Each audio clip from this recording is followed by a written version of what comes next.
Hello, Oracles. Today I want to share with you guys my top 5 dividend growth stocks. If you've seen my previous videos, I shared my top 5 dividend ETFs and my top 5 BDCs and REITs. Today I'm going to be going over my dividend growth stock favorites. So there's actually going to be more than 5. I have like a group that I put together of some, and then I have a couple of honorable mentions that I want to throw out there as well. And now these dividend growth stocks for me are going to be my very long-term plays. Along with some of the ETFs that I invest in, these are going to be the long terms. I have some of those things like the BDCs and REITs that are kind of more of the, income generators, but they really don't grow a lot over time. And then I have some of those ETFs that are like covered call ETFs, which are very similar. They're going to generate a lot more income and a higher yield, but they're not going to grow over time. And on top of it, some of those are going to have a lot of taxes that I have to pay on top of it. Some of those ETFs have high expense ratios. So these aren't things that I want to do on a regular basis for a very long term and rely heavily on those. For me, I'm looking for something that I can utilize that cash to put into other plays that can grow for me long term, that can provide for me qualified dividends that are going to be taxed at a much lower rate in the very long term, and they can grow over time. These are things that right now they might not yield too much, and they might not yield a lot over time, but they're going to see stock appreciation and they're going to see dividend growth over time. So at the end of the day, I'm going to have stocks and equities that are going to be much more valuable, and they're going to be paying me more and more over the long term. Now, I base a lot of this dividend growth on, like I've said before, like a raise at your own job. If you're looking at a raise at your own job, typical is like going to be maybe 3 to 5% if you're doing very well in a very good year for your company. Sometimes you can get higher than that if you get promotions, but typically it's around that 3 to 5%. You guys can let me know in the comments below what the raises have looked like for you over the last 5 years. For me, I haven't gotten much of anything. I've actually been very disappointed. So for me, I look at something like, hey, if I can kind of create my own raises, create a system where I can make myself more money in the long run and give myself higher raises, I want to do that. That's where these are going to come in. So I'll share with you guys all of the dividend growth history on all of these so you can see that over the long term, you're going to be getting a higher raise from your dividends than you would from your job, most likely. All right, and before we jump into this, if you guys can do me a favor and please just hit that like button down below, subscribe to the channel. I really appreciate all of that. Kind of helps the video pop up in front of more people's faces and gets this information out to more people as well. And I have been seeing a lot of you share the videos also. Love that. Love that you guys are sharing my videos. That means that you find value in my content, and I truly, truly appreciate that. So thank you so much. All right, so getting into this, number 5 on my list is going to be Procter & Gamble. So Procter & Gamble has been paying dividends for almost 70 years, and they still continue to grow their dividend. They have gone up on their dividend every single year, regardless of economic conditions. Now, if we look at the last 5 years, comparing their overall return to the S&P 500, they're only at 66% compared to the S&P 500's 95%. Procter & Gamble isn't a growth stock. They're not anywhere near a growth stock. They are very much a value-oriented stock. As you can see during 2022, they were outperforming the S&P 500 during some areas just because that is a typical stock when you're looking at value.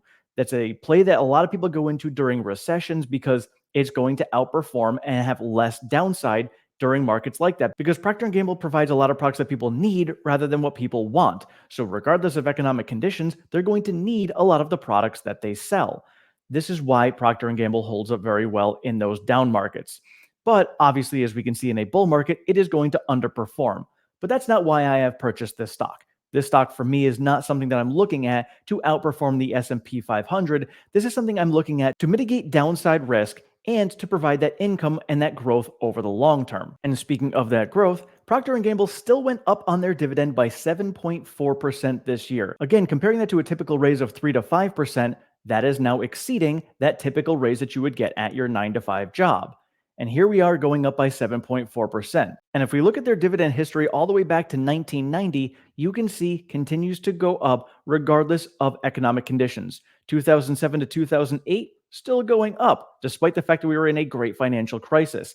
They continued to go up on their dividend, and they still do that to this day. And so yes, so while their yield may not be the highest, and they may not be growing at a super fast rate, to me, this is going to be consistent income growth over time, and that is why they are my number 5. Number 4 on my list is Coca-Cola. Yes, one of Warren Buffett's favorites. So they have also underperformed the S&P 500 over the last 5 years, but if you look at the last year, they have outperformed the S&P 500.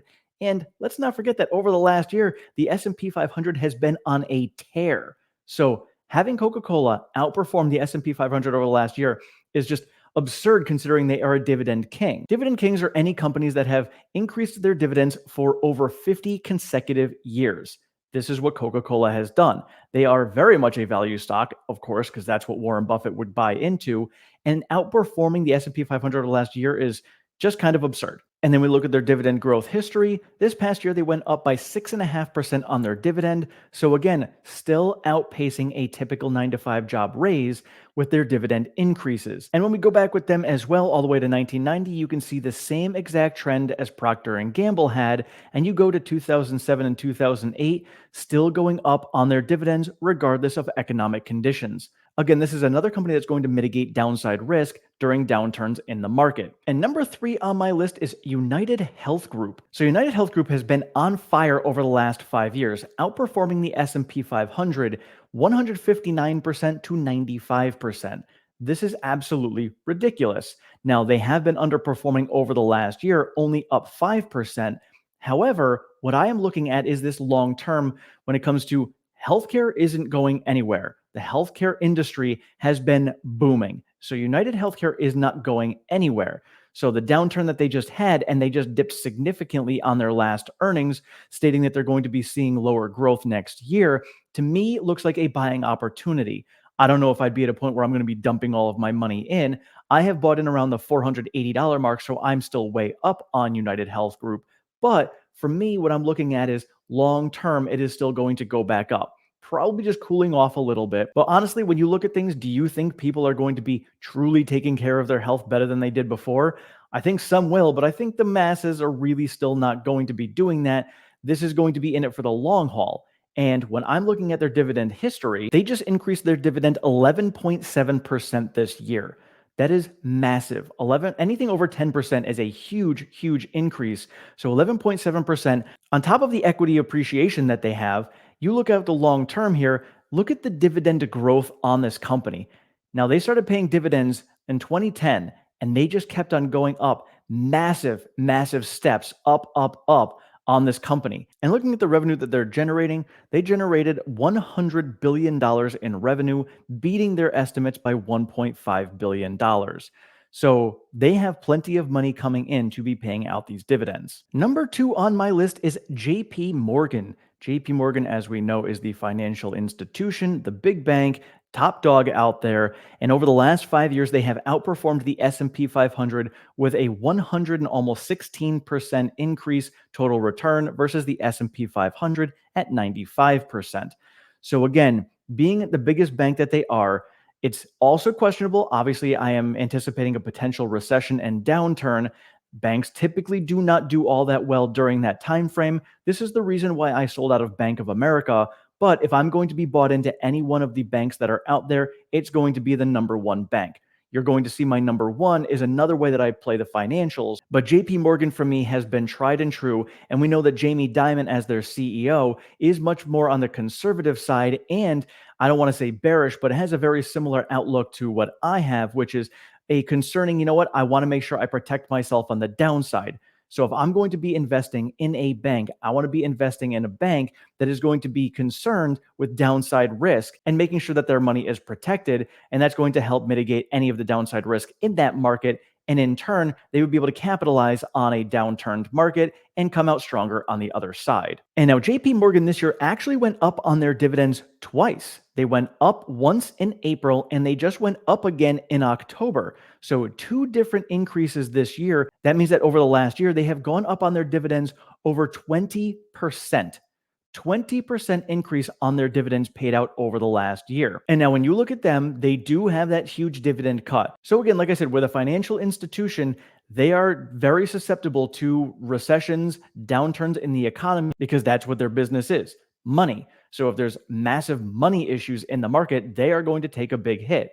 So yes, they cut their dividends significantly during the Great Recession in 2009 to 2010, but since then, they took off and they are now paying significantly higher dividends than they did prior to the Great Recession. A lot of other banks are still trying to climb back to the place where they were paying dividends before.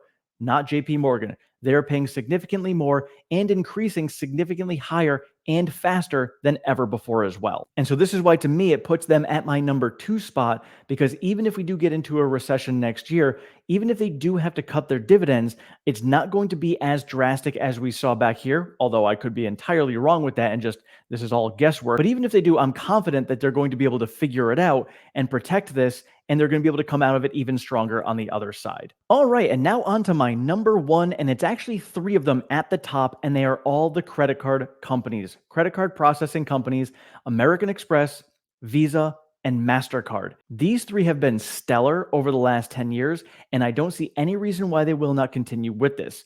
They are involved in nearly every transaction that is taking place out there, and they're going to continue to grow, and their profitability is insane. So this means that they have a ton of free cash flow at the bottom to continue increasing their dividends that they pay out. So looking at the total return for American Express over the last 5 years, a whopping 157% as compared to that 95% for the S&P 500. They just continue to outperform. And you look at them during the bear market of 2022, and they outperformed significantly. So they can definitely mitigate that downside risk during bear markets. And then we look at the dividend history, and they went up by 10 cents this year on their dividend. That is up by 16.6%. Again, anything over 10 is crazy. Anything higher than what you're going to be getting at your job is awesome. This is at 16.6%. They have been consistently going up on their dividends, and they have been paying dividends since the early 90s. And even them going through the great financial crisis, they increased their dividends consistently going through that time as well. So unlike banks and other financial institutions, they didn't cut their dividend. So yes, while they did not increase their dividend during that time, they did not cut it. That is significant for a company that is based upon money and finances. And if you are concerned going into a recession that, hey, maybe you are living off of your dividends as income and you're concerned that maybe that's going to get cut, you look at a company like this, during the worst economic time we have seen in our lifetimes, they did not cut it. Next, we will look at MasterCard, and they did not perform as well as American Express. They underperformed the S&P 500 slightly by about 5.5%, but they still went up on their dividend by over 15% this year. And then you look back to when they started paying dividends, which was right around the great financial crisis, and they stayed around that 2-cent mark for quite a while, but as we came out of it, 2012, they started going up, and they have had massive dividend increases ever since. And last but not least is Visa. They are the one who has underperformed the most for the S&P 500, only up 67% on a total return basis. But with their dividend increase, they also went up over 15% this year. And very similar to MasterCard, they didn't go up on their increases very much during the great financial crisis, but since then they have come out, and they even split in 2015, and they continue to grow their dividends even faster since then. And all 3 of these are companies that Warren Buffett invests in. And one of the reasons Warren Buffett invests in all of these is because they have this giant moat that nobody is really going to be touching anytime soon when it comes to the credit card processing of everything. And the profitability is through the roof because they handle very little when it comes to overhead costs. So their costs are very, very low, and everything they do is straight profitability. And again, almost everyone in the world is going over to some sort of credit processing payment of some sort. So that means that they are going to be getting a cut of every single purchase that every person makes out there. All right, and now onto my bonus 2 that I wanted to share with you guys. One of them you're obviously going to know, and the other one I think you're going to be surprised about because I haven't heard anyone ever talking about it. So first on the list, NVIDIA. So yes, they are a dividend company. Their yield is very, very, very minuscule. So why are they on my list as an honorable mention? Well, of course, looking at their total return chart, they are up 2,700% as compared to the 95% for the S&P 500, which we obviously know they're a massive growth stock. Whether that cools off or not, who knows? But when you're looking at it from a dividend perspective, again, their dividend is very, very small right now, but they went up 150% on their dividend.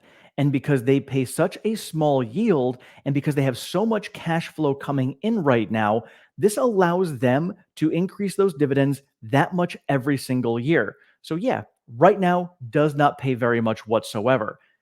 Now you scroll out 10 years from now. Let's say they go up 150% next year, maybe just 100% the year after that, then maybe 50% a couple of years in a row, then 35%. You start compounding all of those increases year over year on top of the equity appreciation that we can get from it Or hey, maybe we hit a recession and the stock price gets cut in half. Now that yield goes up even higher, but they still continue to go up on those dividends because the cash flow continues to come in. Now all of a sudden you're buying a lot more income for a lot less, and then they continue to have the equity appreciation and continue to go up on those dividends by 50 to 100%. This is why I'm paying attention to it. Now, of course, there's no guarantee that they're going to continue this going forward. Maybe they do a 300% increase. Maybe they do a 10% increase. Maybe they don't increase at all. But looking at the history of the company, looking at how they are going to be growing over the future and how analysts are expecting them to grow, this should continue going forward. This is why they are one of my favorite long term kind of pay attention to this company, dividend growth companies for way, way down the road. All right, and now on to my sleeper company that I don't think many people even know about. I have not heard anyone talk about this. I happened to see it one day and I'm like, dang, I need to invest in these guys. There's Cintas Corporation. These are the companies that go out there. They do a lot of clothing for a lot of companies that are out there. They do cleaning. You probably see their trucks and vans on the road all the time and have no idea that they are out there. Well, guess what? Over the last 5 years, they have outperformed the S&P 500 237% to the 95%, completely blowing them out of the water.